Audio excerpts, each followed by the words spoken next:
कर रहे हैं, ये हिंदी दिवस विशेष पर है। सब समय सीमा का ध्यान रखिएगा कि आप आए तो अपने और भी मित्र हैं मिले तो समय सीमा का भी आप सबसे अनुरोध है कि ध्यान रखा जाएगा। तो साहित्यिक संवाद समूह जो इसका आयोजक है, पहले तो उसके लिए जोरदार ताली बजा दीजिए। जो मैं ज़्यादा डीपली इसलिए नहीं बोलूँगा, मैं पूरा लिख कर लाया था। मुझे लगता है लिख कर जो है वो बोला नहीं जाना चाहिए, क्योंकि आपका मेरा आई कांटेक्ट होगा तो हम ज़्यादा इंटरकनेक्टेड होंगे। तो मेरे ख्याल से सबसे पहले स्वागत वक्तव्य कह लीजिए या इसे कह लीजिए इंट्रोडक्शन ऑफ हिंदी, इसके लिए मैं बुलाना चाहूँगा मेरे भाई अमित जी को, जो यहाँ के सीनियर स्कॉलर हैं। तो वरिष्ठ शोधार्थी हमारे बीच अमित जी हैं। मैं चाहूँगा जोरदार तालियों से आप उनका स्वागत कीजिए और वो हिंदी के अपना वक्तव्य देंगे। आइए। क्योंकि यह कहना आवश्यक है कि हम लोग जिस कार्यक्रम में हैं वो साहित्यिक संवाद श्रृंखला है। आप लोगों को फिर से यह भी दोहराना जरूरी है यहाँ कि यह साप्ताहिक कार्यक्रम है। हम लोग लगातार एक डॉक्टर अमरेंद्र शर्मा से लेकर के डॉक्टर राकेश मिश्र जैसे कहानीकार जो हमारे यहाँ रह चुके हैं, अभी हैं, अभी हमारे विश्वविद्यालय में सेवा दे रहे हैं, इसलिए मैं नाम ले रहा हूँ कि यह एक परंपरा थी। इसी परंपरा में हम सभी चाहते हैं कि यह परंपरा जारी रहे। जो नए बच्चे आए हैं उनका विशेष रूप से स्वागत है और कुछ कहने के लिए नहीं, जैसा कि इन्होंने कहा, स्वागत के लिए है। इसके बावजूद भी आज 14 सितंबर है, तो क्यों, यह सब जानते हैं, कहने की आवश्यकता नहीं है कि 14 सितंबर 1949 को जो संविधान सभा में एक लंबी बहस हुई और उसके बाद हिंदी को राजभाषा के रूप में दर्जा दिया गया। अक्सर लोग राष्ट्रभाषा भी उठाते हैं, वह अलग विषय, उस पर कभी भी बात की जा सकती है। 343 जो है अनुच्छेद से लेकर के 351, तो इसके अंतर्गत हम अपनी हिंदी की जो गरिमा है, कह सकते हैं, कहना चाहिए, जो हिंदी को लेकर एक राजभाषा के रूप में हिंदी को स्वीकृत किया गया, उसको दर्जा मिला, वह ऐतिहासिक दिन था। उस ऐतिहासिक दिन पर गर्व करने के लिए, उस पर बातचीत करने के लिए, उस पर आप देखेंगे कि साहित्य, संगीत, कला सब आपको लगातार अभी कुछ देर में हम लोग सब उससे जुड़ेंगे, उसका आस्वादन लेंगे। कविता पाठ हो सकता है, गज़ल हो सकती है, सबसे अपेक्षा है, निश्चित रूप से हम लोग उस अपेक्षा की उम्मीद कर रहे हैं। गीत होगा, गायन होगा, यह सब, चाहे वो फिल्म की बात हो, सब किसी न किसी रूप में वो हिंदी दिवस का जो अवसर है उसे हम समृद्ध कर रहे हैं, उसे जोड़ रहे हैं, हम उस पर गर्व कर रहे हैं। जब राजेंद्र प्रसाद हमारे देश के प्रथम राष्ट्रपति थे, कहने की आवश्यकता नहीं है, उन्होंने जब सभा की लंबी बहस के बाद उन्होंने कहा कि हिंदी की जो गरिमा है और वह संघ जो है, भारत क्या है, एक संघ है, उसमें हिंदी भाषा एक राजभाषा के रूप में है और यह एक हमारी परंपरा, हमारी भाषा की परंपरा पर गर्व करने का अवसर है। इसे नहीं भूलना चाहिए। आप लगातार पत्रकारिता से भी हैं, कई लोग उस पर बात करेंगे। हम जब कहते हैं खींचो न कमानों से तलवार निकालो, अकबर इलाहाबादी का शेर है, खींचो न कमानों से तलवार निकालो, जब तोप मुकाबिल हो तो अखबार निकालो। जब ये अखबार बोलते हैं तो यह सिर्फ अभिव्यक्ति की बात नहीं है, यह कोई लेखन क्रांति की बात नहीं है, हमारी भाषा पर भी गर्व करने की बात है यार। दूसरी बात, जब सभी लोग जानते हैं कि आर्य समाज के जो दयानंद सरस्वती थे, उन्होंने तो ये पुरोधा है हमारी परंपरा के, उन्होंने कहा कि मैं हृदय से चाहता हूँ कि कश्मीर से कन्याकुमारी तक हिंदी राजभाषा ही नहीं, उसको लोग जन जन तक बोले और उसका प्रचार प्रसार हो। कहने का आशय है कि एक लंबी परंपरा है। गांधी ने हिंदुस्तानी कहा, इसके बाद काका कालेलकर से लेकर सब लोगों का जितनी एक लंबी परंपरा है हिंदी को इस तरह से आगे बढ़ाने की, उसके पीछे संविधान सभा से लेकर के आप देखेंगे राजभाषा, यहाँ हमारी राष्ट्रभाषा प्रचार समिति है जो 1936 में आई, और राजभाषा आयोग जो बीच में बनी, ये सब की भूमिका किसी न किसी रूप में है। थोड़ा बहुत साहित्य में चलेंगे तो एक जैसे विद्यापति ने कहा कि देसील बहिना सब जन बिट्ठा, जब वो कह रहे थे तो ये देसील बहिना क्या था, हमारी भाषा थी। जब भारतेंदु ने, जो आधुनिक भारत के जनक, उन्होंने कहा कि निज भाषा उन्नति है, तो यह साहित्यिक यात्रा है, हमारे हिंदी दिवस पर गर्व करना चाहिए। हरिशंकर प्रसाई का लगातार हम लोग कोट करते हैं कि कहते हैं ना कि वो दिवस किनका मनाया जाता है, जो कमज़ोर होते हैं। तो उसमें यह बात नहीं है कि उन्होंने कहा कि दरोगा का कभी दिवस मनाया गया।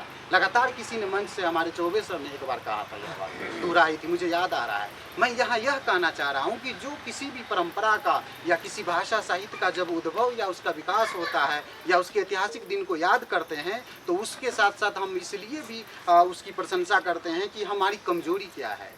निश्चित रूप से हम हिंदी को समृद्ध कर रहे हैं और मना रहे हैं हिंदी दिवस, उससे हम समृद्ध हो रहे हैं और ज़्यादा कुछ कहने की आवश्यकता नहीं, आप लोगों को सुनने के लिए आया हूँ। बस अंत में जो बचपन से मैं 8वीं से 1-2 पंक्ति आज तक नहीं पता चला कि किनकी पंक्ति है, लेकिन वो लगातार मैं गुनगुनाता रहता हूँ। साहित्य पर गर्व करने का आज दिन भी है। तो मैं कहूँगा कि अंधकार है वह देश जहाँ आदित्य नहीं है, अंधकार है वह देश जहाँ आदित्य नहीं है, मुर्दा है वह देश जहाँ साहित्य नहीं है। महादेवी वर्मा जी क्या लिखती हैं कि चिर सजग आंखें उन्नीदी आज कैसा व्यस्त बाना, जाग तुझको दूर जाना, जाग तुझको दूर जाना। पहली बात मैं ये कहना चाहूँगा कि अभी जितने भी नए बच्चे यहाँ पर आए हैं, नए विद्यार्थी शोधार्थी तो खैर अभी नहीं, जो भी विद्यार्थी यहाँ पे नए आए हैं, पहले तो मैं चाहूँगा कि आप सब लोग उनके लिए ताली बजाइए। मैं पुनः आपको स्मरण करा दूँ कि साहित्यिक संवाद समूह जो है इस साप्ताहिक कार्यक्रम का आयोजन करता है और आप सब लोगों के लिए ये मंच बना है। और इस मंच में सबसे ज़्यादा मुख्य रूप ये है कि ये मंच आपको अभिव्यक्ति की स्वतंत्रता देता है। अब इसी क्रम में मैं आगे गीता जी को बुलाना चाहूँगा कि गीता जी आएंगी और अपना कविता पाठ करेंगी। कृपया जोरदार तालियों के साथ गीता जी का स्वागत है। और मैं MA फर्स्ट सेमेस्टर की छात्रा हूँ। मेरी कविता मैंने हरिओम पवार की कविता ली है जो कश्मीर पे है। हिंदी में हिंदी दिवस के ऊपर नहीं है, कश्मीर के ऊपर है, तो मैं इसका वाचन करूँगी। कश्मीर जो खुद सूरज के बेटे की राजधानी थी, डमरू वाले शिव शंकर की जो घाटी कल्याणी थी। कश्मीर जो इस धरती का स्वर्ग बताया जाता था, जिसकी मिट्टी को दुनिया में अर्घ चढ़ाया जाता था। कश्मीर जो भारत माता की आंखों का तारा था, कश्मीर जो लाल बहादुर को प्राणों से प्यारा था। कश्मीर जो डूब गया है अंधी गहरी खाई में, फूलों की घाटी रोती है मरघट की तन्हाई में। ये अग्निगंधा मौसम की बेला है, गंधों के घर बंदूकों का मेला है। मैं भारत की जनता का संबोधन हूँ, आंसू के अधिकारों का उद्बोधन हूँ। मैं अभिधा की परंपरा का चारण हूँ, आज़ादी की पीड़ा का उच्चारण हूँ। इसीलिए दरबारों को दर्पण दिखलाने निकला हूँ। मैं घायल घाटी की दिल की धड़कन गाने निकला हूँ। मैं घायल घाटी की दिल की धड़कन गाने निकला हूँ। बस नारों में गाते रहिए गा कश्मीर हमारा है, बस नारों में गाते रहिए गा कश्मीर हमारा है। छूकर तो देखो हिमचोटी के नीचे अंगारा है, छूकर तो देखो हिमचोटी के नीचे अंगारा है। दिल्ली अपना चेहरा देखे धूल हटा कर दर्पण की, दरबारों की तस्वीरें भी हैं बेशर्म समर्पण की। कश्मीर है जहाँ तमंचे हैं केसर की क्यारी में, कश्मीर है जहाँ रुदन है बच्चों की किलकारी में। कश्मीर है जहाँ तिरंगे झंडे फाड़े जाते हैं, 47 के बंटवारे के घाव उखाड़े जाते हैं। कश्मीर है जहाँ हौसलों के दिल तोड़े जाते हैं, खुदगर्जी के जेलों से हत्यारे छोड़े जाते हैं। अपहरणों की रोज़ कहानी होती है, धरती मैया पानी पानी होती है। झेलम की लहरें भी आंसू लगती है, मैं आँखों में पानी को अंगार बनाने निकला हूँ। मैं घायल घाटी की दिल की धड़कन गाने निकला हूँ, मैं घायल घाटी की दिल की धड़कन गाने निकला हूँ। कश्मीर है जहाँ गर्द में चंदा सूरज तारे हैं, कश्मीर है जहाँ गर्द में चंदा सूरज तारे हैं। झरनों का पानी रक्तिम है, झीलों में अंगारे हैं। कश्मीर है जहाँ फिजाएं घायल दिखती रहती हैं, जहाँ राशिफल घाटी का संगीनें लिखती रहती है। कश्मीर है जहाँ विदेशी समीकरण गहराते हैं, गैरों के झंडे भारत की धरती पर लहराते हैं। कश्मीर है जहाँ देश की दिल की धड़कन रोती है, संविधान की जहाँ 370 अड़चन होती है। कश्मीर है जहाँ दरिंदों की मनमानी चलती है, घर घर में AK-56 की कहानी चलती है। कश्मीर है जहाँ हमारा राष्ट्रगान शर्मिंदा है, भारत माँ को गाली देकर भी खलनायक जिंदा है। कश्मीर है जहाँ देश का शिशु झुकाया जाता है, गूंगा बहरापन ओढ़े सिंहासन है, लूले लंगड़े संकल्पों के भाषण है, शासन है। फूलों का आंगन शासन की मंडी है, अनुशासन का पूरा दौर शिखंडी है। मैं इस कोढ़ी कायरता की लाश उठाने निकला हूँ। मैं घायल घाटी की दिल की धड़कन गाने निकला हूँ। हम दो आंसू नहीं गिरा पाते अनहोनी घटना पर, हम दो आंसू नहीं गिरा पाते अनहोनी घटना पर। पल दो पल चर्चा होती है बहुत बड़ी दुर्घटना पर। राजमहल को शर्म नहीं है घायल होती छाती पर। भारत मुर्दाबाद लिखा है श्रीनगर की छाती पर। मन करता है फूल चढ़ा दूं लोकतंत्र की अर्थी पर। भारत के बेटे निर्वासित हैं अपनी ही धरती पर। वे घाटी से खेल रहे हैं गैरों के बलबूते पर, जिनकी नाक टिकी रहती है पाकिस्तानी जूतों पर। कश्मीर को बंटवारे का धंधा बना रहे हैं वो, जुगनू को बैसाखी देकर चंदा बना रहे हैं वो। फिर भी खून सने हाथों को न्योता है दरबारों का, जैसे सूरज की किरणों पर कर्जा है अंधियारों का। कुर्सी भूखी है नोटों के थैलों की, कुलवंती दासी हो गई रखैलों की। घाटी आंगन हो गई खूनी खेलों की, आज ज़रूरत है सरदार पटेलों की। मैं घाटी के आंसू का संतरास मिटाने निकला हूँ। मैं घायल घाटी की दिल की धड़कन गाने निकला हूँ। मैं घायल घाटी की दिल की धड़कन गाने निकला हूँ। जब चौराहों पर हत्यारे महिमा मंडित होते हैं, जब चौराहों पर हत्यारे महिमा मंडित होते हैं। भारत माँ की मर्यादा के मंदिर खंडित होते हैं। जब कृष भारत के नारे हो गुलमर्गा की गलियों में, अब केवल आवश्यकता है हिम्मत की खुददारी की। दिल्ली केवल 2 दिन की मोहलत दे दे तैयारी की। सेना को आदेश थमा दो घाटी गैर नहीं होगी। जहाँ तिरंगा नहीं मिलेगा उनकी खैर नहीं होगी। जिनको भारत धरती ना भाती हो, भारत के झंडे से बदबू आती हो। जिन लोगों ने माँ का आंचल फाड़ा हो, दूध भरे सीने में चाकू गाड़ा हो, मैं उनको चौराहों पर फांसी चढ़वाने निकला हूँ। मैं घायल घाटी की दिल की धड़कन गाने निकला हूँ। अमरनाथ को गाली दी है भीख मिले हथियारों ने। अमरनाथ को गाली दी है भीख मिले हथियारों ने। चांद सितारे टांक लिए हैं खून लिपि दीवारों ने। इसीलिए नाकाम रही है कोशिश सभी उजालों की, क्योंकि ये सब कठपुतली है रावलपिंडी वालों की। अंतिम एक चुनौती दे दो सीमा पर पड़ोसी को, गीदड़ कायरता ना समझे सिंहों की खामोशी को। हमको अपने खट्टे मीठे बोल बदलना आता है, हमको अपने खट्टे मीठे बोल बदलना आता है। हमको अब भी दुनिया का भूगोल बदलना आता है। दुनिया के सरपंच हमारे थानेदार नहीं लगते, भारत की प्रभुसत्ता के वो ठेकेदार नहीं लगते। तीर अगर हम तनी कमानों वाले अपने छोड़ेंगे, जैसे ढाका तोड़ दिया लाहौर कराची तोड़ेंगे। आँख मिलाओ दुनिया के दादाओं से, क्या डरना अमेरिका के आकाओं से। अपने भारत के बाजू बलवान करो, 5 नहीं 100 एटम बम निर्माण करो। मैं भारत को दुनिया का सिरमौर बनाने निकला हूँ। मैं घायल घाटी की दिल की धड़कन गाने निकला हूँ। और इसी कड़ी में मैं चाहूँगा आगे हमारे शोधार्थी विश्वविद्यालय के जागरूक वक्ता गौरव जी का मैं स्वागत करना चाहूँगा। गौरव जी आए।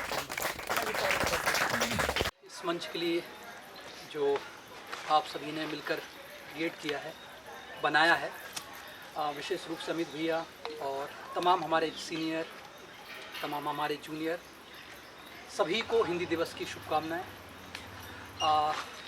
मैं जैसा कि जब कल इस विषय पर चर्चा हो रही थी, तो अमूमन हिंदी को लेकर जब भी बात होती है या देवनागरी को लेकर जब भी बात होती है, तो जैसा कि अमित भैया ने भी यहाँ से जो बात हम सभी के बीच रखी कि किस तरह से राजेंद्र प्रसाद से लेकर और तमाम जो लोग थे जिन्होंने हिंदी के विकास में या देवनागरी के विकास में हिंदी को राजभाषा के रूप में स्थापित करने में अपनी महत्वपूर्ण भूमिका निभाई।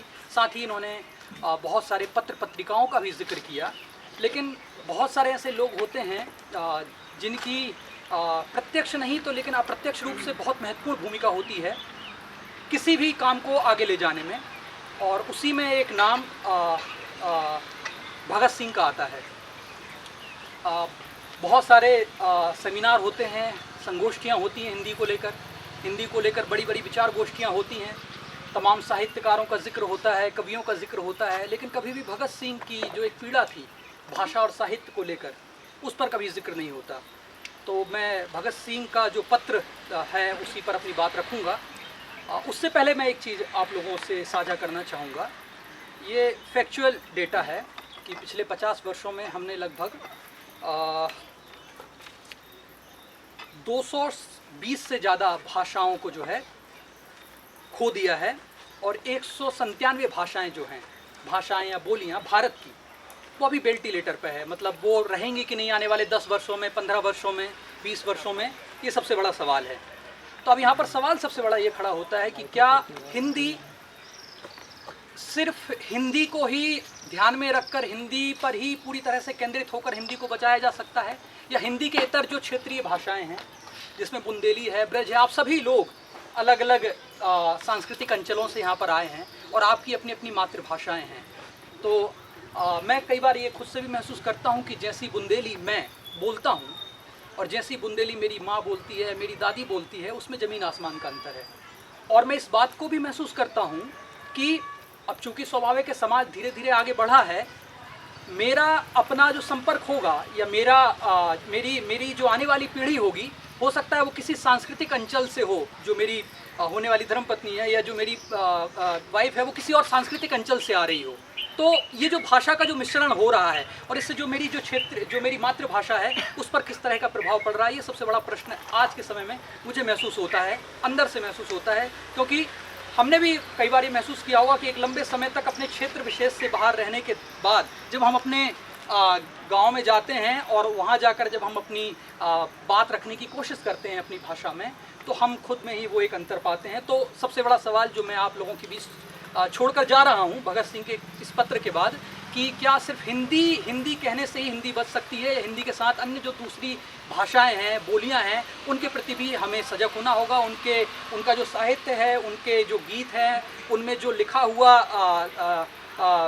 लोक साहित्य है, उसके प्रति भी सजग होना होगा। अब मैं आता हूँ भगत सिंह के इस पत्र पर। 1924 में पंजाब में भाषा विवाद चल रहा था। 1924 में ध्यान रखिएगा, 1924 में जब 1924 में पाकिस्तान भारत से अलग नहीं हुआ था, पाकिस्तान भारत से अलग नहीं हुआ था। 1924 में पंजाब में भाषा विवाद चल रहा था। पंजाबी भाषा की लिपि क्या हो, ये प्रश्न उठा हुआ था। उर्दू और हिंदी के पक्षधर खूब बहस कर रहे थे, तरह तरह के तर्क रखे जा रहे थे। भगत सिंह भी इस बहस पर अपने विचार रखने लगे थे।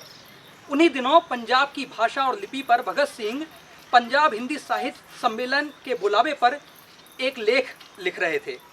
लेख को अव्वल मानकर भगत सिंह को इनाम राशि 50 रुपये दी गई। इस लेख को भीमसेन विद्यालंकार ने अपने पास सुरक्षित रखा और भगत सिंह के बलिदान के बाद 28 फरवरी 1933 को हिंदी संदेश नाम का एक जो पत्रिका थी उसमें प्रकाशित करवाया। इस लेख में उन्होंने बताया कि जब पंजाबी साहित्य की भाषा नहीं थी, ये लेख उन्होंने तब लिखा था जब पंजाबी साहित्य की भाषा नहीं थी, बल्कि पंजाब में हिंदी, फारसी और अरबी बोलने वालों की संख्या ज़्यादा थी। ये हो गया एक। अब दूसरी बात, 1924 में एक प्रतियोगिता आयोजित करवाता है। 1924 में एक पत्र, 1923 में एक अखबार निकलता था कलकत्ता से, मतवाला, जिसके बाद में संपादक हुए सूर्यकांत त्रिपाठी निराला। तो उन्होंने एक विषय पर एक निबंध प्रतियोगिता कराई। प्रतियोगिता का शीर्षक था भाषा और लिपि की समस्या। 1924 में इस प्रतियोगिता में भगत सिंह ने एक लेख फिर से भेजा और उस लेख को प्रथम पुरस्कार मिला उस दौरान, और भगत सिंह को 100 रुपये की राशि उस समय दी गई कि आपके जो विचार हैं बहुत मौलिक हैं, ठीक है, और हम इनसे प्रभावित हुए। फिर वही बात मैं दोहरा रहा हूँ कि उस भगत सिंह के उस लेख पर आज कितनी चर्चा होती है, कितनी साहित्यिक संगोष्ठियों में इस पर विचार विमर्श होता है कि भगत सिंह की दरअसल पीड़ा क्या थी, या भाषा और लिपि को लेकर वो किस तरह से सोच रहे थे। अब मैं इस लेख के कुछ प्रमुख बिंदु हैं उस पर अपनी बात रखूंगा।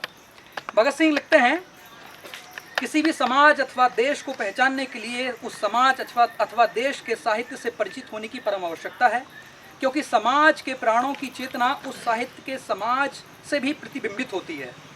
उपरोक्त कथन की सत्यता इतिहास का साक्षी है। जिस देश का इतिहास प्रवाह जिस ओर बहा, ठीक उसी ओर देश भी अग्रसर होता रहा। किसी भी जाति के उत्थान के लिए ऊंची साहित्य की आवश्यकता होती है। ज्यों-ज्यों देश का साहित्य ऊंचा होता जाता है, त्यों-त्यों देश भी उन्नति करता जाता है। देशभक्त चाहे निरे समाज सुधारक हों अथवा राजनीतिक नेता, सबसे अधिक ध्यान देश के साहित्य की ओर दिया करते हैं यदि वे सामाजिक समस्याओं, फिर दोहरा रहा हूं, यदि वे सामाजिक समस्याओं और परिस्थितियों के अनुसार नवीन साहित्य की सृष्टि नहीं करते हैं तो उनके सारे प्रयास विफल हो जाएंगे। आगे लिखते हैं, रूसो के साहित्य के बिना फ्रांस की राज्य क्रांति घटित न हो पाती। यदि टॉल्स्टॉय तथा कार्ल मार्क्स तथा गोर्की इत्यादि के जीवन ने नवीन साहित्य पैदा नहीं किया होता तो रूसी क्रांति नहीं हो पाती, साम्यवाद का प्रचार नहीं हो पाता, व्यवहार तो दूर की बात है। आगे लिखते हैं, यही दशा हम धार्मिक तथा सामाजिक सुधारकों में भी देख सकते हैं। कबीर के साहित्य के कारण उनके भावों का स्थायी प्रभाव आज भी दिखता है। आज तक उनकी मधुर और सरस कविताओं को सुनकर लोग मुग्ध हो जाते हैं। ठीक यही बात, अब वो पंजाब में आते हैं, ठीक यही बात गुरु नानक देव के विषय में भी कही जा सकती है। ठीक यही बात गुरु नानक देव के विषय में भी कही जा सकती है। सिख गुरुओं ने अपने मत के अनुसार जब नवीन संप्रदाय स्थापित करना शुरू किया, उस समय उन्होंने नवीन साहित्य की आवश्यकता महसूस की। इसी विचार से गुरु अंगद देव ने गुरुमुखी लिपि बनाई। शताब्दियों तक निरंतर युद्ध और मुसलमानों के आक्रमण के कारण पंजाब के साहित्य में कमी हो गई थी, हिंदी का भी लोप सा हो गया था। इस समय किसी भारतीय लिपि को अपनाने के लिए उन्होंने कश्मीरी लिपि को अपना लिया। तत्पश्चात गुरु अर्जुन देव तथा भाई गुरुदास जी के प्रयत्न से आदि ग्रंथ का संकलन हुआ। अपनी लिपि तथा अपना साहित्य बनाकर उन्होंने अपने मत को स्थायी रूप से स्थापित करने में महत्वपूर्ण भूमिका निभाई। ज्यों ज्यों साहित्य का प्रभाव बढ़ता गया, गुरुओं के निरंतर बलिदान तथा कष्ट सहन की परिस्थितियां बदलती गई। अब यहाँ पर वो लौटते हैं, फिर आते हैं, फिर साहित्य को लेकर कहते हैं, तो ये निश्चित है कि साहित्य के बिना कोई देश अथवा जाति उन्नति नहीं कर सकती, लेकिन साहित्य के लिए सबसे पहले भाषा की आवश्यकता होती है, और पंजाब में वो नहीं है। उस समय पंजाबी भाषा को साहित्य के रूप में दर्जा प्राप्त नहीं हुआ था 1924 में। देखिए, ये बात इसलिए यहाँ पर समझने की ज़रूरत है क्योंकि हमने एक चीज़ महसूस की। वो महसूस हमने कब वो चीज़ हमने कब महसूस की? ये 1924 में कह रहे हैं भगत सिंह, हमको 1971 में वो चीज़ महसूस होती है जब बंगाल का विभाजन होता है। और वो उसकी अगर आप जड़ में जाएंगे, तह में जाएंगे, तो सबसे बड़ा कारण वहाँ पर भाषा का था। उस पूरे क्षेत्र में बंगाली भाषा बोली जाती, बांग्ला भाषा बोली जाती थी, इस पूरे क्षेत्र में उर्दू भाषा बोली जाती थी। और जिस तरह से वो पूरा कॉम्प्लेक्स, पूरा जो द्वंद्व रचा, और उसके बाद फिर वो स्थिति विभाजन तक उत्पन्न हो गई। तो ये बात समझने वाली बात है कि उस समय भगत सिंह इस बात पर जोर दे रहे हैं कि आपकी अपनी भाषा होनी चाहिए। अब देखिए यहाँ से वो आगे अपनी बात बढ़ाते हैं। वो कहते हैं, यह निश्चित है कि किसी भी साहित्य के बिना कोई जाति का उत्थान नहीं हो सकता, परंतु साहित्य के लिए सबसे ज़रूरी है भाषा का होना। पंजाब में वो नहीं है। इन दिनों यह त्रुटि अनुभव करके रहने पर अभी तक कोई भाषा पर निर्णय नहीं हो पाया है। उसका प्रमुख कारण हमारे प्रांत के दुर्भाग्य से भाषा को मजहबी समस्या बना देना। अंत प्रांतों में हम देखते हैं कि मुसलमानों ने प्रांतीय भाषा को खूब अपना लिया है। बंगाल के साहित्य क्षेत्र में कवि नज़र उल इस्लामा एक चमकते सितारे हैं। हिंदी कवियों में लतीफ़ हुसैन नटवर उल्लेखनीय है। इसी तरह गुजरात में भी है, परंतु दुर्भाग्य है पंजाब का। यहाँ पर मुसलमानों का प्रश्न तो अलग रहा। हिंदू सिख भी इस बात पर मिल नहीं सके। पंजाब की भाषा अन्य प्रांतों की तरह पंजाबी होनी चाहिए थी, फिर क्यों नहीं हुई? ये प्रश्न अनायास ही उठता है। परंतु यहाँ के मुसलमानों ने उर्दू को अपनाया। मुसलमानों में भारतीयता का सर्वथा अभाव है, इसलिए वे समस्त भारत में भारतीयता का महत्व न समझकर अरबी तथा फारसी का प्रचार करना चाहते हैं। समस्त भारत की एक भाषा हो, वह भी हिंदी होने के महत्व को नहीं समझ पा रहे हैं। उर्दू की लट लगाए रहते हैं और एक और बैठ गए हैं। फिर सिखों की बारी आई, उनका सारा साहित्य गुरुमुखी में है।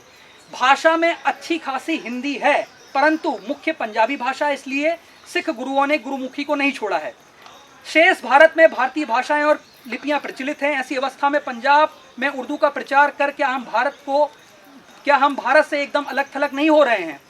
और फिर सबसे बड़ी बात यह है कि उर्दू के कट्टर पक्षपाती मुसलमान लेखकों की उर्दू में फारसी का आधिक्य रहा है। ज़मींदार और सियासत, ये दो नाम के समाचार पत्र थे, उनमें भी जो फारसी है उस पर जोर दिया जा रहा है, जिसे एक साधारण व्यक्ति नहीं समझ सकता। ऐसी दशा में उसका प्रचार कैसे किया जाए? हम चाहते हैं मुसलमान भाई भी मजहब के पक्के रहते हुए भारतीय बने, और भारतोद्धार तभी हो पाएगा जब हम भाषा आदि के प्रश्नों पर खूब विशाल दृष्टिकोण से समझने की कोशिश करें। अब मैं इसको ख़त्म करता हूँ। अब देखिए यहाँ पर भगत सिंह जो अब आखिरी में अपने पत्र के माध्यम से जो हम सबसे कहना चाह रहे हैं वो सबसे महत्वपूर्ण है, जो हम सभी को समझने की ज़रूरत है। इसके बाद हम भाषाओं की समस्या पर विचार करेंगे। बहुत से आदर्शवादी सज्जन समस्त जगत को एक राष्ट्र, विश्व राष्ट्र बना हुआ देखना चाहते हैं। ये बहुत आदर्श विचार है, हमको भी इसी आदर्श को सामने रखना चाहिए, परंतु आज के समय में वो पूर्णता व्यवहार में नहीं ला जा सकता। हमारा हर एक कदम, हमारा हर एक कार्य इस संसार की समस्त जातियों, देशों, राष्ट्रों को एक सुदृढ़ सूत्र में बांधकर सुख समृद्धि के विचार से उठना चाहिए। उससे पहले हमको अपने देश में यही आदर्श स्थापित करना होगा। कहने का मतलब वो यहाँ पर ये कह रहे हैं, जैसे इसको सामान्य भाषा में समझें, कि अगर हम वसुधैव कुटुंबकम की बात कर रहे हैं कि सारा विश्व हमारा परिवार है, तो सारे विश्व की चर्चा आप बाद में करना, पहले अपने परिवार की चर्चा करो। मतलब जहां आप रह रहे हो, ये राष्ट्र आपको रह रहे हो, पहले इसको तो परिवार समझो, फिर विश्व की चर्चा करना। आप यहाँ पर भगत सिंह ये संदेश हमको दे रहे हैं, ठीक है। और वो कह रहे हैं ये कब संभव होगा? ये तब संभव होगा जब हम एक भाषा, एक लिपि, एक साहित्य, एक आदर्श और एक राष्ट्र के मार्ग पर आगे बढ़ें। परंतु समस्त एकताओं में सबसे पहले जरूरी है एक भाषा का होना, ताकि हम एक दूसरे को भली भांति समझ सकें। एक पंजाबी, ध्यान दीजिए यहाँ पर, अब मैं ख़त्म कर रहा हूँ। एक पंजाबी, एक मद्रासी इकट्ठे बैठकर एक दूसरे का मुँह ना ताका करें, बल्कि एक दूसरे के विचार तथा भाव को जानने का प्रयत्न करें। परंतु ये पराई भाषा अंग्रेजी में नहीं, फिर दोहरा रहा हूँ, परंतु ये पराई भाषा अंग्रेजी में नहीं, बल्कि हिंदुस्तान की अपनी भाषा हिंदी में होना चाहिए। ये आदर्श पूरा होते होते अभी बहुत वर्ष लगेंगे, ठीक है। उसके प्रयत्न में हम सभी को पहले साहित्यिक जागृति पैदा करनी होगी। केवल गिनती के कुछ व्यक्तियों से ये संभव नहीं हो पाएगा। मतलब कहने का मतलब ये है कि अगर ये हम छोटे स्तर पर देखें तो सिर्फ ये जो मंच बना है इसके द्वारा भी ये संभव नहीं है। जब तक सर्वसाधारण व्यक्ति भी इसमें शरीक नहीं होगा, इसमें आकर नहीं मिलेगा, तब तक ऐसी चीज़ नहीं बन सकती। नानक जी के मैं दो दोहों के साथ अपनी बात ख़त्म करूँगा। साथ ही एक जो मेरा व्यक्तिगत सुझाव है वो मैं आपको दूंगा हिंदी दिवस की पूर्व संध्या पर। नानक कहते हैं, नानक नन्हे हो रहे जैसी नन्ही डूब, और घास जारी जात है डूब खूब की खूब।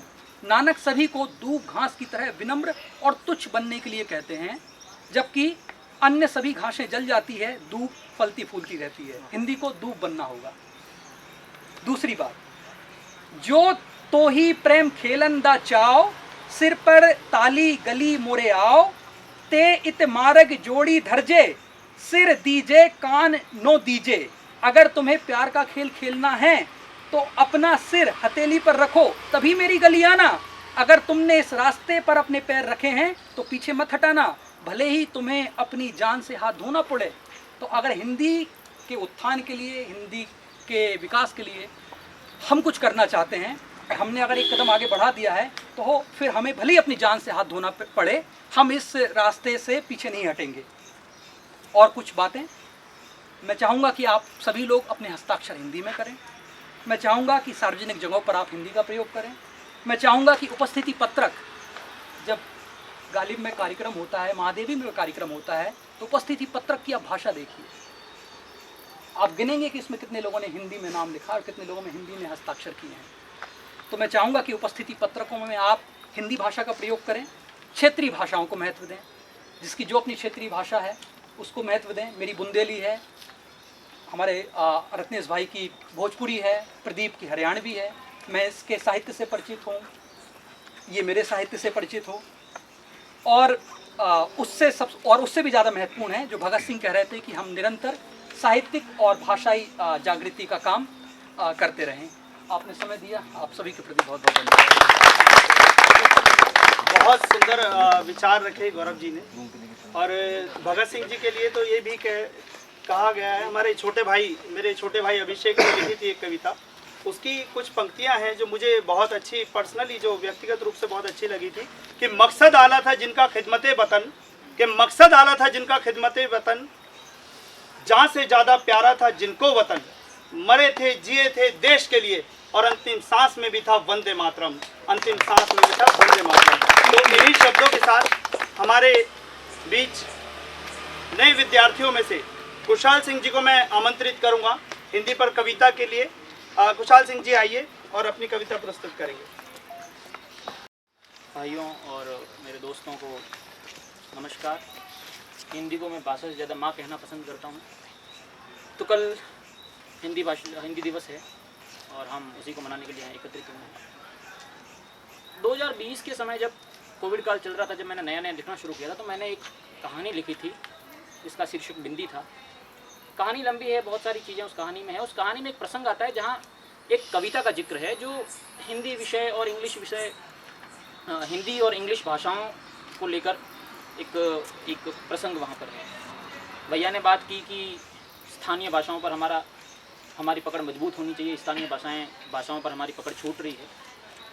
उसी तरह से हम दूसरे तरफ देखते हैं कि हिंदी के प्रचार के लिए और हिंदी को जोर देने के लिए हम अंग्रेजी को तकिया देते हैं, अंग्रेजी को गालियाँ देते हैं। तो मेरा मानना है कि भाषाओं के बीच में एक संतुलन होना चाहिए। हमारी अपनी मातृभाषा, मैं राजस्थानी से आता हूँ, मारवाड़ी बोलता हूँ।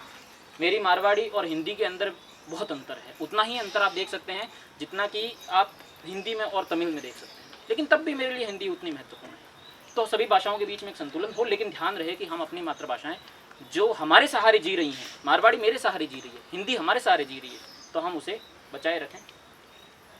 कविता शुरू करता हूँ। कविता में मैंने कोशिश की है कि अंग्रेजी और हिंदी को मैं कैसे संतुलित करूँ।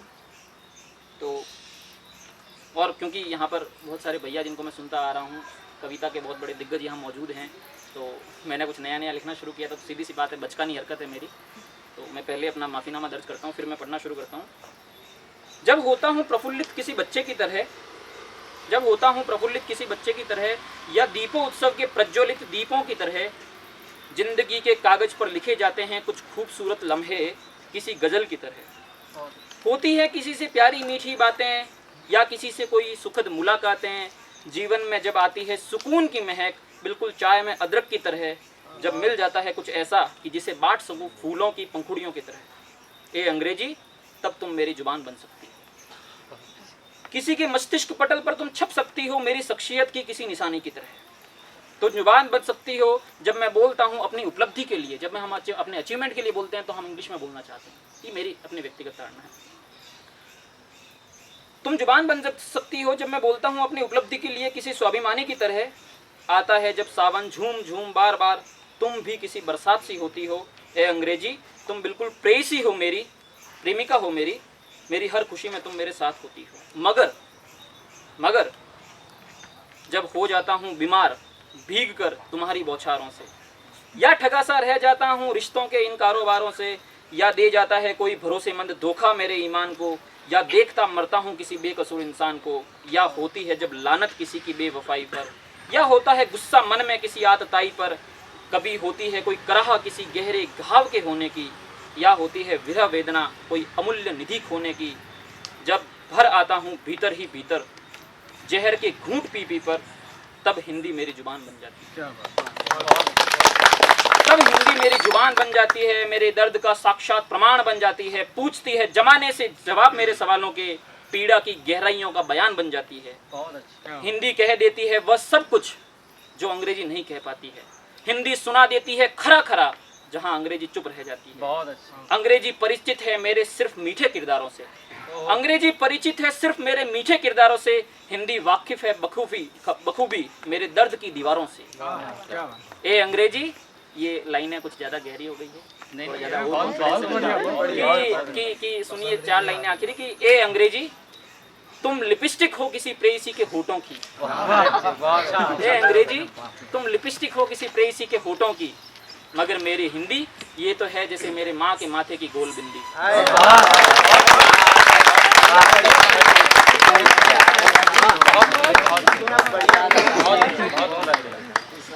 बहुत ही सुंदर विशाल जी ने अपनी कविता को प्रस्तुत किया। रीति सिद्ध में ढल गई, आगे बढ़ी तो तुम्हें छायावाद ने गले लगाया, लेकिन तुम वहां भी नहीं रुकी।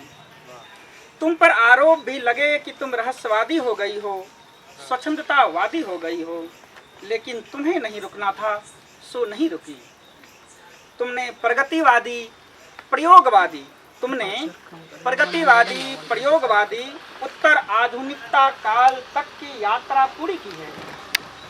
अब तो जिस प्रकार की रचनाएं तुम में पनाह लेती है, उन्हें तो देख सुन और पढ़कर हैरानी होती है कि इन्हें हम गद्य के रूप में पढ़े या पद्य के रूप में। अच्छा ही हुआ हिंदी तुमने ठहरना नहीं सीखा। ना तो तुम ठहरी हो और ना ही ठहर सकती हो, लेकिन बीच बीच में तुम्हें जब सीधा पल्ला और उल्टा पल्ला लिए देखता हूँ तो थोड़ी परेशानी होती है, क्योंकि तुम्हारी प्रकृति औरों सी नहीं है। सुना है जो नहीं बदलता, जो नहीं बहता वह मर सा जाता है। और देखने सुनने में आया है कि भारत में ही पिछले 50 सालों में 1000 से भी ज़्यादा भाषाएं मर गई हैं। उन्हें अब कोई न बोलने वाला बचा है और न कोई समझने वाला।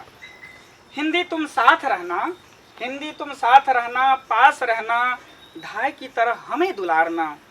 तुम जिंदा रहोगी तो हम जिंदा रहेंगे, हमारी अभिव्यक्ति जिंदा रहेगी। तुम तभी जीवित रह सकती हो जब तुम्हें बोलने, सुनने, पढ़ने और लिखने वाले बचेंगे। संभव है वे सब बचे रहें। धन्यवाद।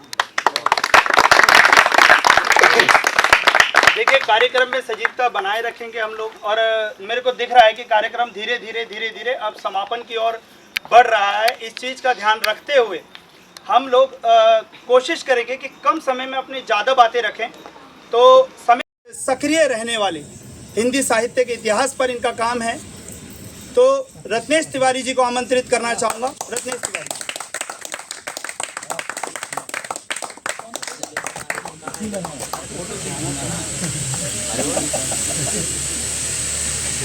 सबसे पहले हम आप सभी को हिंदी दिवस की पूर्व संध्या पर हार्दिक बधाई देते हैं के उपलक्ष्य में यहाँ पे एकत्रित हुए हैं चर्चा पर चर्चा के लिए। कल आप लोगों को पुनः बधाई विश्वविद्यालय की तरफ से मिलेगी, आज हम लोगों के तरफ से। हिंदी दिवस की सबसे पहले तो मैं बात करूँगा कि 2024 की थीम क्या है। हिंदी पारंपरिक ज्ञान से कृत्रिम बुद्धिमत्ता को जोड़ना। राष्ट्रीय हिंदी दिवस 2024 हिंदी भाषा के महत्व और देश में विविध भाषाई समुदायों को एकजुट करने में इसकी भूमिका पर जोर देता है। जैसे हमारे मित्र गौरव जी ने कहा कि क्या हिंदी भाषा के विकास में जो क्षेत्रीय भाषाएं हैं उनको शामिल करने की बात कही, तो ये चीज़ होना भी चाहिए, क्योंकि जो हमारी क्षेत्रीय भाषाएं हैं हिंदी भाषाओं के साथ उसमें एक तारतम्यता बनी रहनी चाहिए, क्योंकि जब तारतम्यता टूटता है ना तो अपना भी क्षति होता है, अपने हिंदी का भी। तो इसमें हिंदी से संविधान के भाग 17 में अनुच्छेद 343 से 51 तक राजभाषा संबंधी प्रावधान है, और हिंदी को 14 सितंबर 1949 को राजभाषा आधिकारिक भाषा के रूप में मान्यता प्राप्त हुई। यह हमारे लिए गर्व की बात है। आज भारतवर्ष में हिंदी सर्वाधिक लोगों द्वारा बोली और समझी जाती है। हिंदी भाषा के विकास के लिए जो संस्थाएं योगदान पहले से देती चली आ रही हैं, जैसे नागरी प्रचारणी सभा काशी, राष्ट्रभाषा प्रचार समिति वर्धा, हिंदी साहित्य सम्मेलन प्रयागराज आदि संस्थाओं का महत्वपूर्ण योगदान रहा है। इसके साथ ही जनपदी भाषाओं को भी हिंदी के विकास में अहम योगदान रहा है।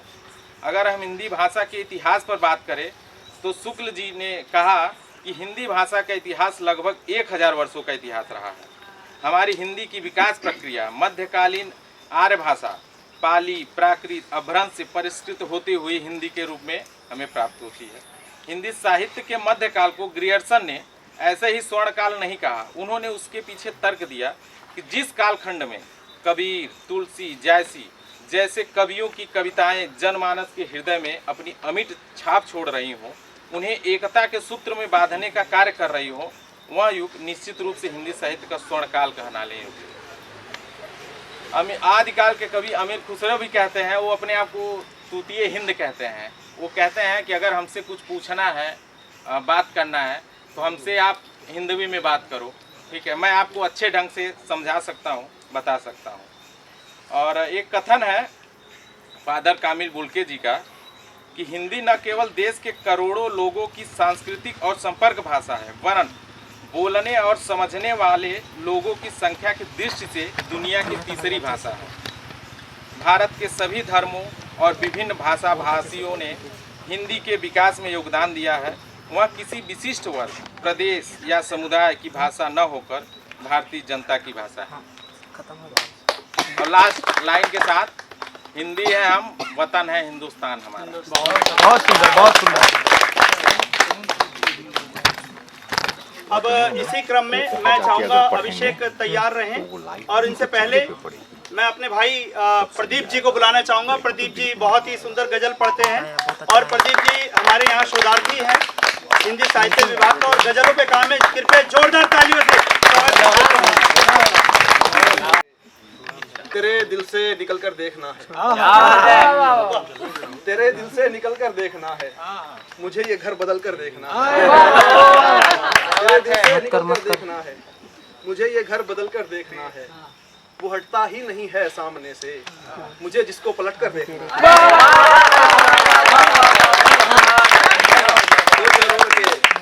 कहा उसने कि उसकी बेरुखी अब खत्म होगी, कहा उसने कि उसकी बेरुखी अब खत्म होगी, सो इन आँखों की ये बढ़ती नमी अब खत्म होगी। मोहब्बत एक ही लड़की से दोनों को हुई है, मुझे मालूम है ये दोस्ती अब खत्म होगी।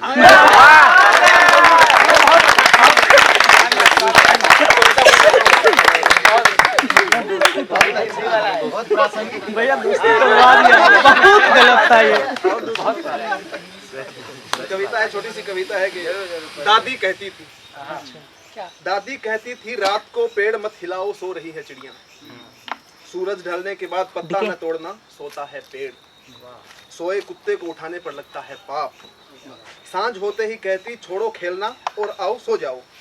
हम चिढ़ते थे कि ऐसा क्या रखा है सोने में, पर अब जब देखता हूँ कि रात रात भर जग कर करते हैं पिता खेतों की रखवाली, भाई कोई कंपनी का काम और दोस्त किसी के कॉल का इंतजार, तो समझ आता है दादी का अनुभव था, नींद पूरी होने देने से बड़ा दुनिया में कोई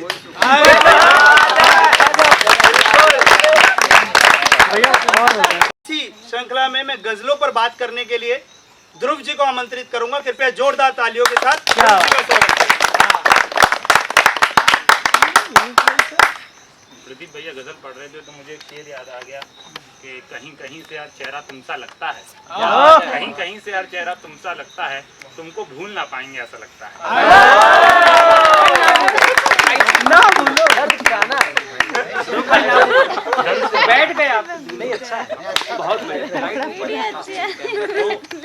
मैं हिंदी गजलों की परंपरा पे बात करूंगा, और हिंदी गजलों को विशेषकर 1990 के बाद गजलों का स्वरूप कैसे बदला उस पर मैं बात करना चाहूँगा। तो हिंदी गज़ल को समझ लेते हैं उससे पहले। तो गज़ल बेसिकली अरबी का शब्द है जिसके मायने हैं औरत से गुफ्तगू, यानी कि महिलाओं से बात करना। तो गज़ल के मायने हैं, अरबी से फ़ारसी में आई, और सूफ़ियों ने इसको काफ़ी बढ़ाया, है ना, जिसमें सूफ़ी कवि आए और बहुत बड़े बड़े महारथी रहे फ़ारसी में, और फ़ारसी से फिर ये उर्दू में आई, और उर्दू में कई शौरा हुए, कई महारथी हुए जिन्होंने उर्दू की सबसे लोकप्रिय विधा के रूप में गज़ल को स्थापित किया, और उर्दू से यह हिंदी में आई। और हिंदी में यदि देखें तो हिंदी गज़लों की परंपरा काफ़ी लंबी है। कहने को तो दुष्यंत से एक स्टार्ट होती है, बोलते हैं कि दुष्यंत उसका केंद्र बिंदु है, पर उससे पहले अमीर खुसरो, उसके बाद कबीर में दिखाई देती है, उसके बाद भारतेंदु के समकालीन बहुत रहे, त्रिलोचन, शमशेर, यानी कितने ही गज़लकार शौरा रहे। तो वहाँ से एक विस्तृत परंपरा दिखाई देती है। परंतु जब दुष्यंत ने लिखना स्टार्ट किया 1970 के दशक में, जब दुष्यंत लिखना शुरू करते हैं तो गज़ल का रूप बदलता है, और वहाँ से हिंदी गज़ल अपना एक परवान चढ़ती है जिसे बोलते हैं, वहाँ से एक नई परंपरा विकसित होती है। तो हम बात करेंगे कि उसके बाद 70 के दशकों के बाद हिंदी गज़ल में क्या परिवर्तन आया। तो विशेषकर हिंदी गज़लों में अंग्रेजी के शब्द आए। अभी वर्तमान में नए नए शायर हैं, तो वो गज़ल जब लिखते हैं तो उसमें अंग्रेजी के बहुत शब्द हैं, है ना। तो इसी में एक शायर हैं नदीम ने ऐसी रदीफ गज़ल का एक भाग होता है, ये समझ लीजिए। तो रदीफ है मैसेज, ये अंग्रेजी का शब्द पे मैसेज लिखा, और अंग्रेजी के शब्दों को प्रयोग करते हुए गज़ल लिखी। गज़ल सुनिए, और गज़ल है कि मैंने ये सोच कर पढ़ा मैसेज, मैंने मज़ा लीजिए बस, मैंने ये सोच कर पढ़ा मैसेज, आखिरी है ये आपका मैसेज। एक बार जिसे बाय बोल चुके फिर उसी को चला गया मैसेज।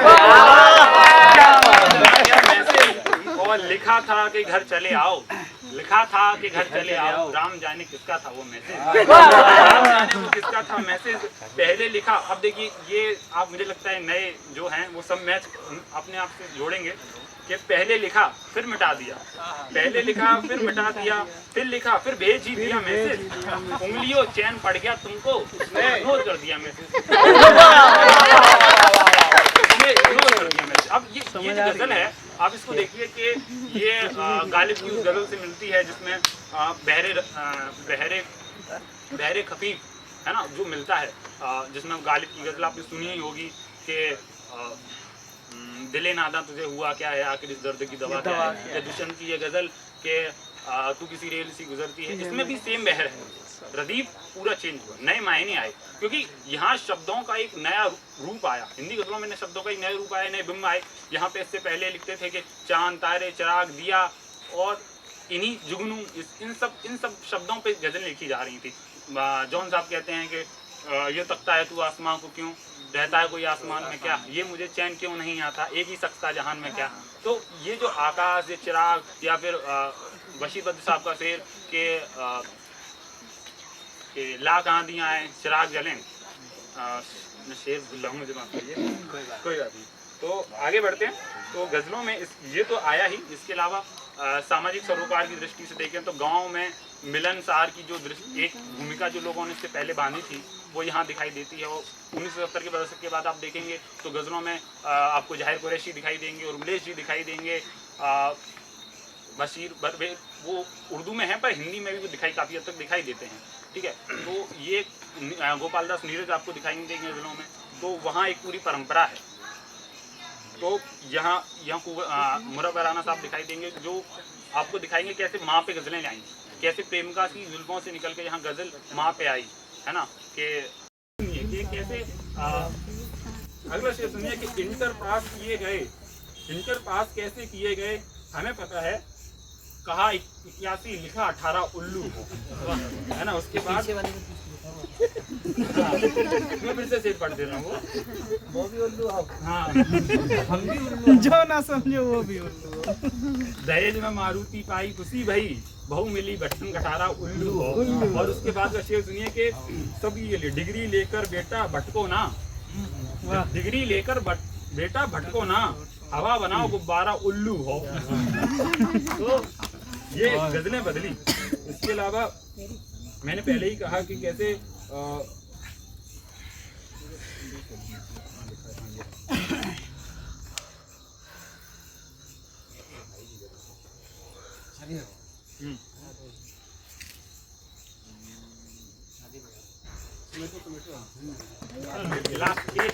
एक रह गया, बहुत सारे विषय हैं इस पे, जिस गजलों में बहुत सारे परिवर्तन आया, पर एक लास्ट के ज़मीर बहुत बदला है ना, नए ज़मीर पे कहीं गजलें लिखी।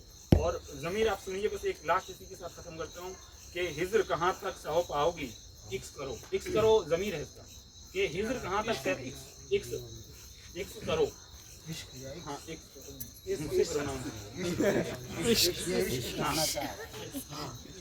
हिज्र कहाँ तक सह पाओगी, इक्स करो, तन्हाई में मर जाओगी, तन्हाई में मर जाओगी, इक्स करो। और तकिया टेडी बियर और खिलौने से, तकिया टेडी बियर और खिलौने से कब तक दिल बहलाओगी।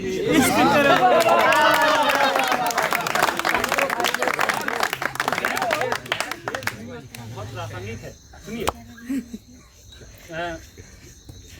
खुद को कब तक बहलाओगी, इक्स करो, और कितने दिन तक, कितने दिनों तक, कितने सारे लड़कों को यूं ही फैलाओगी।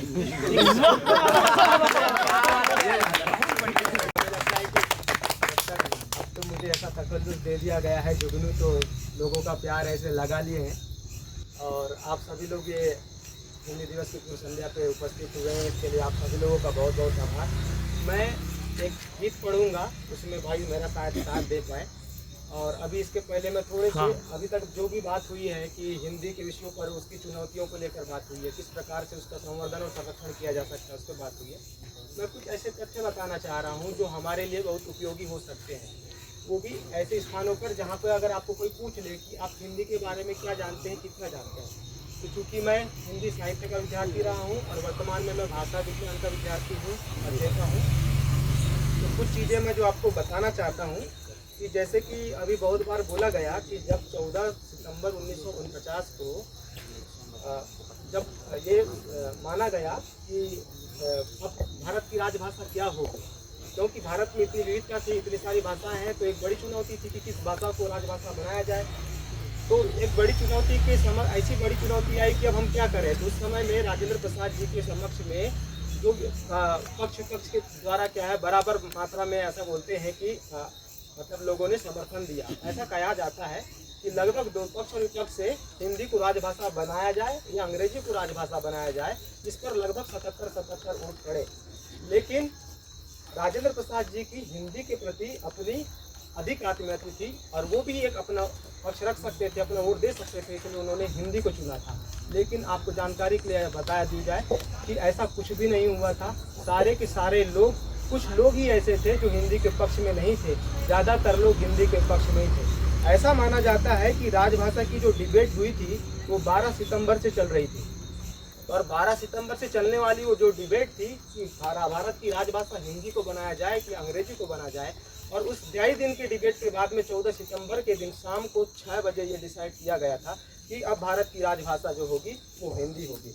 और इसके लिए मैं बताना चाहूँगा कि ये आंकड़े ऐसा ही नहीं है। राजभाषा की जो डिबेट है और उस संविधान सभा के वॉल्यूम 9 में जो पूरा 180 पेज दिए हुए हैं उसमें ये बताया गया है कि हिंदी के लिए सभी लोग राजभाषा को स्वीकार करने के लिए तैयार थे।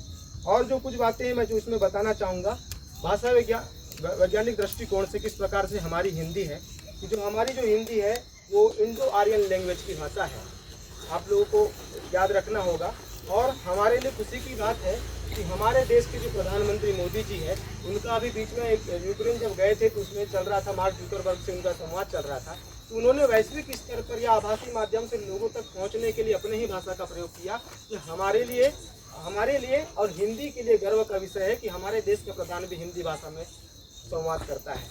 इसके अलावा मैं बात करना चाहूँगा, पूर्व में अगर कोशिश किया जाए तो basic grammar of modern Hindi के लिए भारत सरकार ने 1958 में हिंदी ग्रामर को सिखाने के लिए बुक पब्लिश की थी, जो दूसरे जो भाषी है, जो अहिंदी भाषी है, उनको हिंदी सिखाई जाने के लिए। इसके अलावा आज देश में 5 मिलियन लोग वो हैं विश्व में, क्या है, इसमें से जो 40% लोग हैं भारतीय लोगों की जो भाषा है उनमें 40% जो लोग हैं उनकी मातृभाषा है हिंदी। इसके अलावा आप सभी लोग जानते हैं कि ये जो भाषा है हिंदी, उसकी लिपि जो है देवनागरी है, और ये ऐसी भाषा है जो सीखने के हिसाब से इतनी सरल और सुलभ होती है कि आप इसको जैसा बोलते हैं आप इसको वैसा ही लिखते हैं। इसके अलावा ये माना जाता है कि जब पूर्व में जो भी भाषाओं का क्रम चला, संस्कृत, पाली, प्राकृत, और जिस प्रकार से मुगल आक्रमण हुए भारत में, उसके बाद अरबी फारसी को यहाँ का राजभाषा का दर्जा दिया गया। उसके बाद जो बिहार है, 1881 में बिहार एक ऐसा राज्य था जो उर्दू को छोड़ करके हिंदी को राजभाषा का सबसे पहले दर्जा दिया था। इसके अलावा और बहुत कुछ बोलने को है, लेकिन अपने समय की अपनी गरिमा है, तो मैं आगे बढ़ना चाहूँगा और कविता पाठ करने के लिए मैं यहाँ उपस्थित हुआ हूँ। तो मैं कविता पाठ करना चाहूँगा। तो एक पुस्तक के साथ कि वतन का मान है हिंदी, वतन की शान है हिंदी, भैया अभिषेक भैया, वतन का मान है हिंदी, वतन की शान है हिंदी, जहाँ में है कई भाषा हमारी जान है हिंदी, समाई है ये रग रग में मधुर संगीत बन करके, समाई है ये रग रग में मधुर संगीत बन करके, हमारा राग है हिंदी, हमारा गान है हिंदी, हमारा राग है हिंदी। थोड़ी देर बीत दे दे तो मैं एक गीत जैसे कि किताबें पढ़ता हूँ तो संभव हो सके तो। भैया उसी इसकी पे इस बीच में मैं आप लोगों से बोलूँगा कि मात्र 2 वक्त हमारे बचे हैं और कम से कम समय में अब लगभग कार्यक्रम संपन्न होने की कगार पे है। कृपया धैर्य बनाए रखें और अभी बहुत जल्दी एक गीत भी आने वाला है, अभिषेक उसको प्रस्तुत करेंगे, तो कृपया धैर्य बनाए रखें। ये गीत है और ये मेरे परम मित्र और वरिष्ठ कवि ला ला ला ला ला ला ला ला ला ला ला ला ला निज गौरव अभिमान की भाषा है बलिदान की, निज भाषा निज गौरव अभिमान की भाषा है बलिदान की। हिंदुस्तान की भाषा हिंदी, हिंदी हिंदुस्तान के, हिंदुस्तान की भाषा हिंदी, हिंदी हिंदुस्तान की, हिंदुस्तान की भाषा हिंदी, हिंदी हिंदुस्तान की। सरगम की संगीत है जो 7 सुरों से सजे हुए, देवलोक तक गूंजे गायन इस भाषा के बने हुए। नवरस नवलय नवल गीत है, हिंदी तो कालिंदी है, हिंदी से ऊपर की बिंदी भारत माँ की बिंदी है, हिंदी से ऊपर की बिंदी भारत माँ की बिंदी है। बात करेगा जो हिंदी में बात वो है सम्मान की, हिंदुस्तान की भाषा हिंदी, ब्राइटनेस कम करो, अच्छा लॉक करूँ ब्राइटनेस कम करो ब्राइटनेस। अभिमान की भाषा है बलिदान की, हिंदी की भाषा हिंदी, हिंदी हिंदुस्तान की, हिंदुस्तान की भाषा हिंदी, हिंदी हिंदुस्तान की। कसो कसौटी पर शब्दों को स्वतः बने फिर गान जहाँ, हर शब्दों में भरा हुआ है ज्ञान और विज्ञान यहाँ। रोज खोज अब नहीं नहीं इस भाषा पर होने दो, विश्व पटल पर इसकी छाया माया ऊपर होने दो, होने दो अब बीज अक्षरा फसल उगा लो ज्ञान की, होने दो अब बीज अक्षरा फसल उगा लो ज्ञान की। हिंदुस्तान की भाषा हिंदी, हिंदी हिंदुस्तान की, हिंदुस्तान की भाषा हिंदी, हिंदी हिंदुस्तान की। और हिंदी ने क्या किया है हिंदी साहित्य के लिए? प्रेमचंद जिन्हें जीवन भर हिंदी का गुणगान किया, सूरदास मीरा तुलसी ने आजीवन सम्मान दिया, कबीर जायसी जयशंकर ने हिंदी का पैपान किया, गुप्त निराला पद्माकर ने मुक्त कंठ से गान किया। दिशा बदल देना मंजिल की कसम तुम्हें ईमान की, हिंदुस्तान की भाषा हिंदी, हिंदी हिंदुस्तान की, निज गौरव अभिमान की भाषा है बलिदान की, हिंदुस्तान की भाषा हिंदी, हिंदी हिंदुस्तान। और अब ये महाराष्ट्र में ही है और यहाँ मराठी चलती है, आप सब लोग जानते हैं, तो उस पे बंद है। महाराष्ट्र में कहे मराठी, गुजराती गुजराती है, नहीं समझते शुरू जो करते गलत गलत परिपाटी है। महाराष्ट्र में कहे मराठी, गुजराती गुजराती है, नहीं समझते शुरू जो करते गलत गलत परिपाटी है। पंजाबी गुजराती मराठी हिंदी माँ की बेटी है, भोजपुरी बुंदेली बघेली दादी माँ की पोती है। ना आन बान और शान के खातिर बाजी लगा दो जान की, आन बान और शान के खातिर बाजी लगा दो जान की। हिंदुस्तान की भाषा हिंदी, हिंदी हिंदुस्तान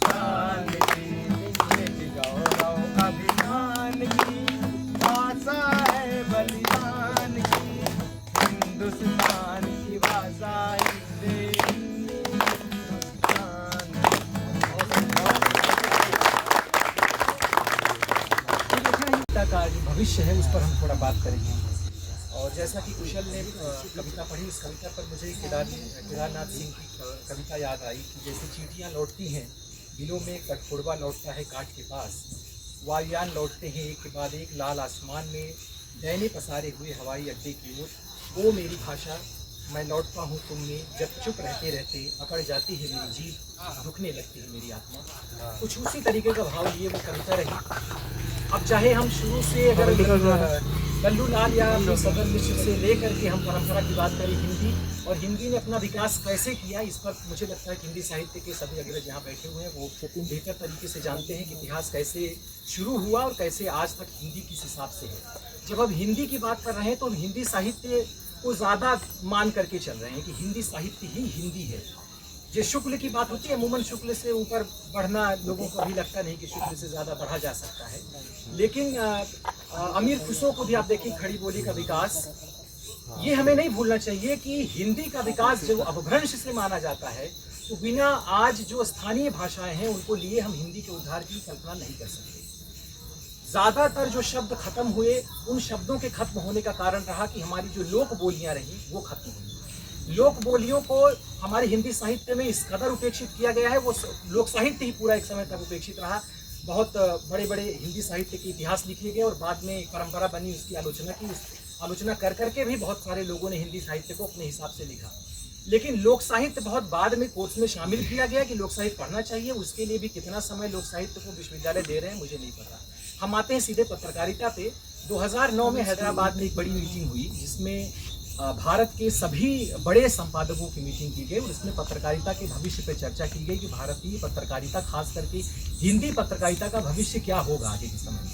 2009 में ये बात कह रहे हैं उस समय के पत्रकार या बड़े बड़े जो संपादक कि अभी भारत की पत्रकारिता कम से कम यूरोप और खासकर अमेरिका के देशों या अमेरिका और यूरोप जैसी तो नहीं है कि अभी पत्रकारिता यहाँ खुली है और इसके पाठक अच्छे खासे हैं, लेकिन आने वाले 10 सालों में हिंदी पत्रकारिता का क्या स्वरूप होगा उस पर वो चिंता 2009 में दिखाते हैं। और वर्तमान समय में हिंदी पत्रकारिता की दशा जो है या जिस तरीके से वो सहमे चल रही है या मध्यम कदम से चल रही है वो सबको पता है।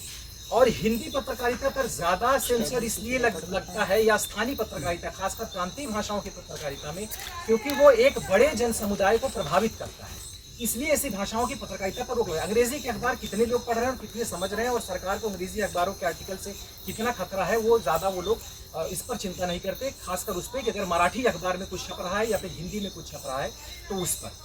दूसरी बात है कि जैसा गौरव भैया ने कहा कि बुंदेली, आप देखिए कि अवधी भोजपुरी जिस जगह पर एक दूसरे को गले लगाती हैं और अवधी और बघेली दूसरे को गला लगाती हैं और बघेली बुंदेलखंडी जहाँ एक दूसरे से मिलती हैं, ये जो पूरे आंचलिक या मतलब भाषाओं की यात्रा हम कहें, इस पर आज कोई भी साहित्य या साहित्य पर दृष्टि ज़्यादातर लोगों की नहीं पड़ रही। शोध विषयों में भी खासकर उस पर एक शोध प्रपत्र तक ही प्रस्तुत किए जा रहे हैं, उसको बोलना भी अपने तरह से कहें कि लोग आम भाषा में उसको नहीं लाना चाह रहे हैं, या ऐसे शब्दों को आज के समय में हम मजबूरी नहीं बना रहे हैं। मैं सिर्फ इतना कहूँगा कि हरिशंकर परसाई जब भी लिखते थे वो बुंदेली शब्दों को भर देते थे और कहते थे ये पाठक के ऊपर है, वो हमारी भाषा सीखे। हम अपनी भाषा को मजबूरी बनाना नहीं जान रहे हैं। क्यों अंग्रेजी मजबूरी बन चुकी है कि हम अगर कम्युनिकेट होना चाह रहे हैं, दो भाषा के व्यक्ति बैठे हैं तो अंग्रेजी। और दूसरी चीज है, जैसे आवश्यकता आविष्कार की जननी है, लेकिन आवश्यकता आविष्कार तो है, लेकिन हिंदी भाषा में हम बात तो कर रहे हैं और उस पर बड़ी चिंतन भी शुरू हो चुके हैं, लेकिन इसमें अवसर कितने हैं? जब तक अवसर नहीं विकसित होंगे, किसी भाषा के मरने का सबसे बड़ा कारण है उसका अकड़पन। संस्कृत अपने अकड़पन के कारण खत्म हुई, कुछ विशेष लोगों की भाषा बनी रही, अकड़पन के कारण समाप्त हो गई। क्या हिंदी भी वही अकड़पन की भाषा रहे? हजारी प्रसाद द्विवेदी के बाणभट्ट की आत्मकथा जैसी हिंदी चलती रहेगी, या निराला जैसे लोग जो आते हैं वो केचुआ प्रवृत्ति की हिंदी लिखते हैं और सरल लोगों से उसको जोड़ते हैं, आमजन से जोड़ते हैं, आमजन के भी शब्दों को स्वीकार करते हैं। वो कहते हैं कि लोक के शब्द भी हमारे हैं, क्योंकि हम लोक से ही उपजे हैं, हम लोक से ही शास्त्र का जन्म हुआ है। अगर यह हम नहीं मानेंगे तो भाषाओं के अकड़पन से सारी भाषाओं का खत्म होना लाजमी है। धन्यवाद। ऐसा नहीं है कि जग में उजाला ही, तेरे प्याले में हाला ही है। ऐसा नहीं है कि जग में उजाला ही है, तेरी मेहनत ही बनाएगा देश तेरा, भूख तो कुछ निवाला ही है। कि तेरी मेहनत ही बनाएगा देश तेरा, भूख तो कुछ ही निवाला ही है। बहुत ऊंची मिल्कियत बनाने के लिए, और जग में क्या है बसाने के लिए। जग में खूब ढूंढते हो कालिक, जग में खूब ढूंढते हो कालिक, लगता है ये दिल काला ही है।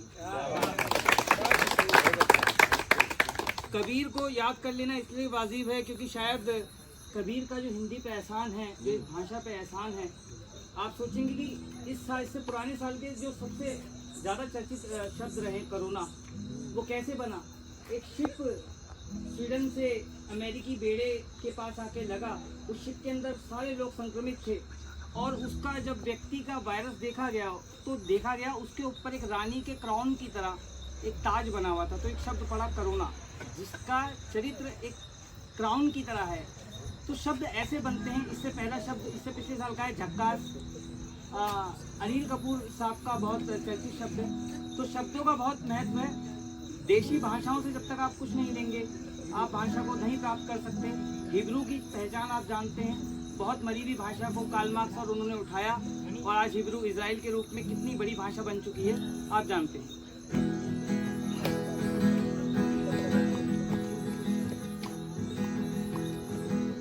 पाट न पाया मीठा पानी,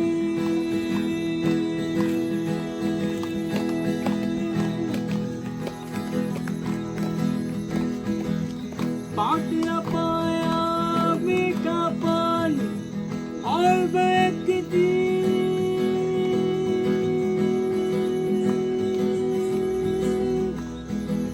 दूरी रे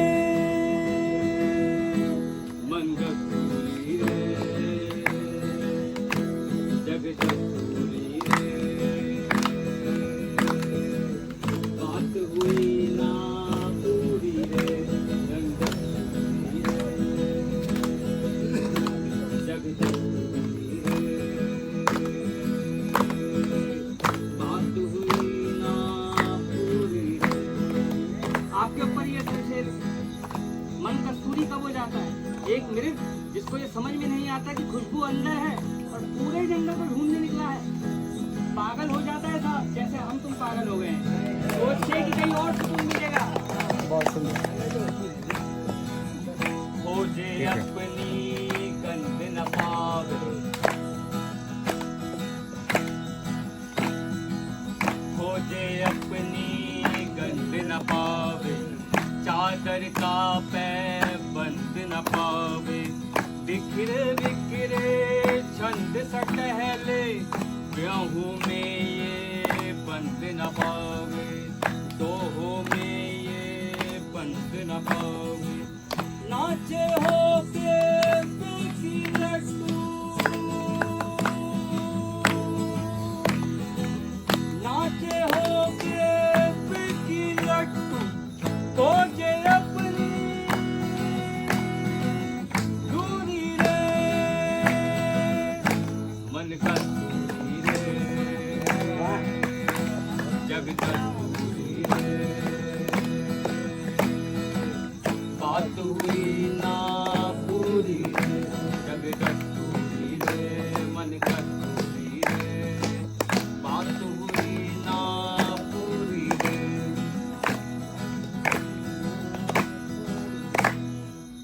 उम्र की गिनती हाथ न आई,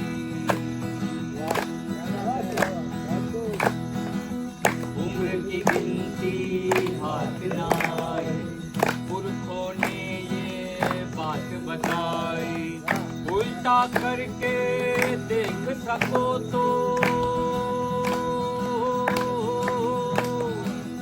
उल्टा करके देख सको तो, अंबर भी है गहरी खाई,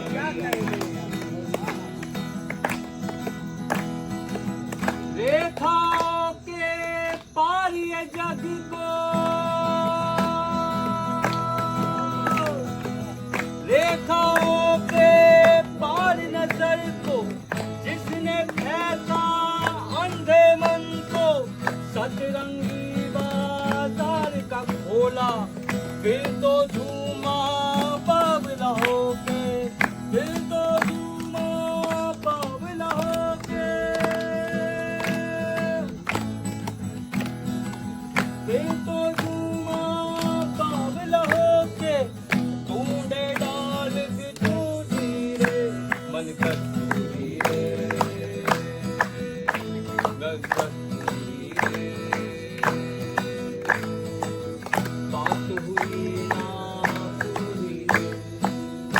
शेर का आसार है, उसके बाद एक अंतिम गाना, गला क्योंकि थोड़ा आपको दिख ही रहा है कि मुझसे सुधरने की उम्मीद वाजिब है, मुझसे सुधरने की उम्मीद वाजिब है, मेरा ख्याल है हमें खुद को टटोलना चाहिए। मुझसे सुधरने की उम्मीद वाजिब है, मेरा ख्याल है कि हमें खुद को टटोलना चाहिए। और जब धीरज से विध्वंस राज को बोल उठे, जब धीरज से विध्वंस राज को बोल उठे, लाजमी है कि अब हमें बोलना चाहिए कि वो बस एक भूल थी, वो बस एक भूल थी जिसमें तुम और हम में फर्क था, वो एक भूल थी जिसमें तुम में और हम में फर्क था, बंद दरवाजों को अब खोलना चाहिए। अंतिम गाना है नाम के आगे, हर नाम के आगे, बंदों के काबिल के आगे, शून्य में समाज के आगे, खड़ा रे कबीर कहने अपनी गरीबी, सीना ठोके झाड़ता है अपनी गरीबी, दुनिया को है नहीं बोले सच्ची बोली, सीने तक कोई उससे खाली उसकी डोरी, बड़ी ताकत है गरीबी में, सुख पायो राम भजन में, जो सुख पायो राम भजन में, जो सुख पायो राम भजन में, ओ सुख नाही अमीरी में, ओ सुख नाही अमीरी में, मन लग मेरो यार फकीरी में, मन लग मेरो यार फकीरी में, मन लग मेरो यार फकीरी में।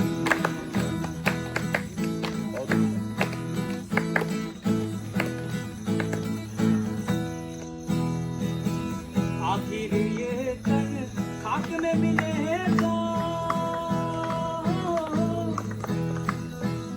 आखिर ये तन खाक में मिलेगा, आखिर ये तन खाक में मिलेगा, क्यों फिरे मजबूरी में, ओ क्यों फिरे मजबूरी में, मन लग मेरो यार कतीरी में, मन लग मेरो यार कतीरी में, लग मेरो यार कतीरी में, लग मेरो यार कतीरी में।